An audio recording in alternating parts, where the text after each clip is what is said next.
निष्ठावान शिवसैनिकांना मार्गदर्शन करण्यासाठी उद्धव साहेब त्यांना काय यावं लागतंय हे सगळ्यांनाच माहिती. त्यांना आपली जबाबदारी काय की धाराशिव जिल्हा हा कुण्या व्यक्तीच्या मागे नसून हा वंदनीय हिंदुराजा सम्राट बाळासाहेब ठाकरे यांना मानणारा जिल्हा आहे, मातोश्रीची प्रामाणिक असलेला जिल्हा आहे. यात प्रतिनिधी हे शिवसैनिकामुळं आणि मातोश्रीच्या आशीर्वादामुळे निवडून येतात.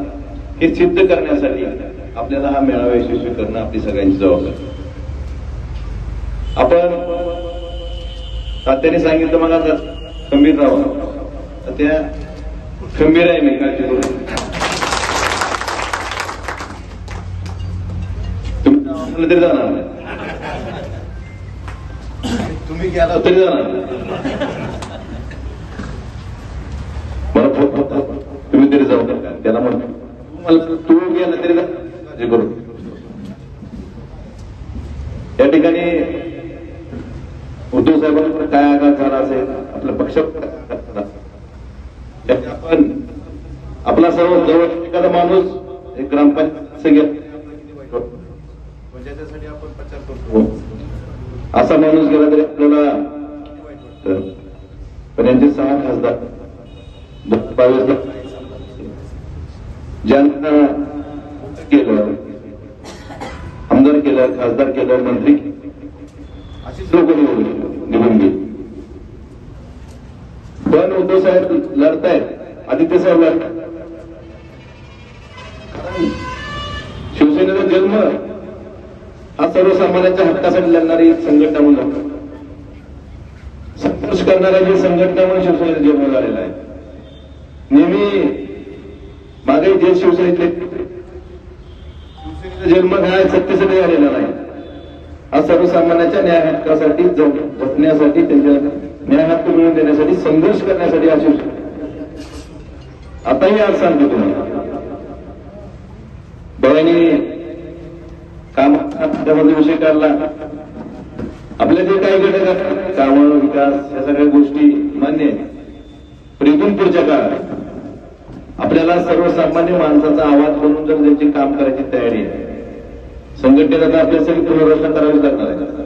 शाखा प्रमुखापासून ते जिल्हा प्रमुखापर्यंत सगळी पुनर्रचना, आणि ज्या कार्यकर्त्यांची संघर्ष करायची तयारी आहे अशा कार्यकर्त्यांना सोबत घेऊनच आपल्याला ही संघटना बांधायची.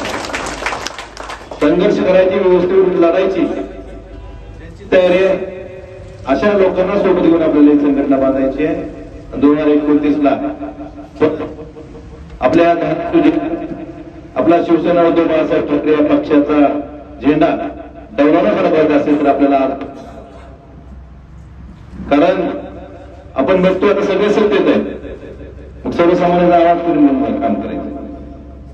सगळेच जर सत्तेत असते तर सर्वसामान्यांसाठी कोणतरी काम केलं पाहिजे का? त्यामुळं आपण संघर्ष करायची तयारी ठेवावी. आपल्याला काय मिळणार नाही ही मानसिकता ठेवली पाहिजे.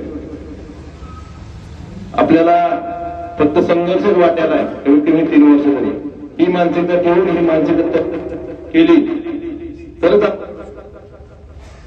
त्यामुळं आपण मनानं हरून जमणार नाही. आणि इथली शिवसेना ही प्रमाणे ठाकरे कुटुंबियावर मातोश्री करणारी शिवसेना.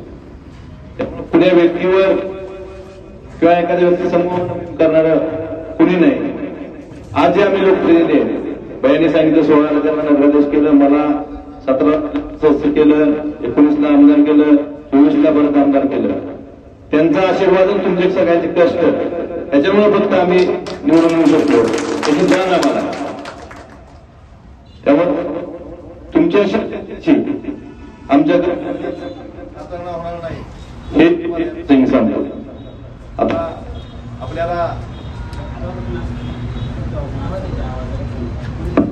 आपल्याला जर शिवसेना नियोजन कसं करायचं याबाबतची बैठक होती, त्याला उत्स्फूर्त असा प्रतिसाद आहे. या बैठकीतूनच असं दिसून येतंय की या मेळाव्याला किती लोक हजर असतील. निश्चितच शिवसैनिकांमध्ये उत्साह आहे. या ठिकाणी काही जरी झालं असलं, मी जरी गेलं आला असलं तरी शिवसैनिक हा जागेवर आहे आणि अधिक उत्साहानं तो पेटून उठलेला आहे. त्यामुळे निश्चितच इथून पुढचा काळ हा उद्धवजी ठाकरे साहेब जे सांगतील त्या दिवशी जे मार्गदर्शन करतील त्याच पद्धतीने शिवसैनिक पुढच्या काळात काम करतील. शिवसैनिकांना काय आव्हान असेल?